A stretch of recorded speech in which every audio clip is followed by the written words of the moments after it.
Hey there, crypto enthusiasts. Welcome back to another exciting tutorial. Today, we're diving into how to withdraw Tether from Kucoin to Coinbase Wallet in 2025. If you're looking to move your USDT safely and efficiently, you're in the right place. This process has been updated with the latest security features for 2025, so let's get started and make sure you do this without any hitches. First things first, before we jump in, make sure you have accounts on both Kucoin and Coinbase Wallet. Double-check that your accounts are verified and secure. Think two-factor authentication and email confirmations. This step is crucial to protect your assets in the ever-evolving crypto world. Step 1. Log into your Kucoin account. Head over to the Assets or Wallet section and find your Tether USDT balance. Click on Withdraw next to it. You'll see a form pop up. Here, select the USDT network. In 2025, most exchanges support TRC20 or ERC20 for Tether, so choose the one that matches your Coinbase wallet for faster, cheaper transfers. Step 2. Enter your Coinbase wallet address.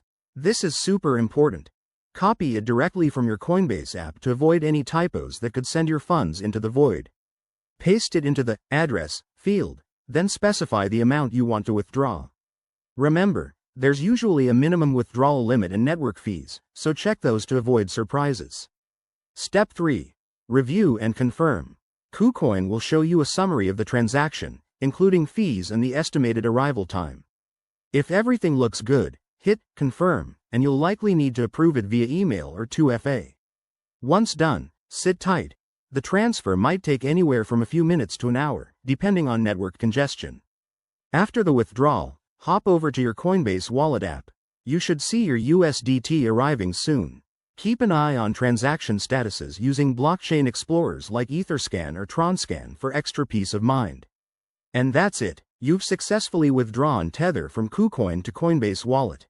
Always stay vigilant with your crypto, double-check addresses and keep your devices secure. If this tutorial helped you, smash that like button, subscribe for more crypto tips, and drop a comment below if you have questions. Thanks for watching, and I'll see you in the next one.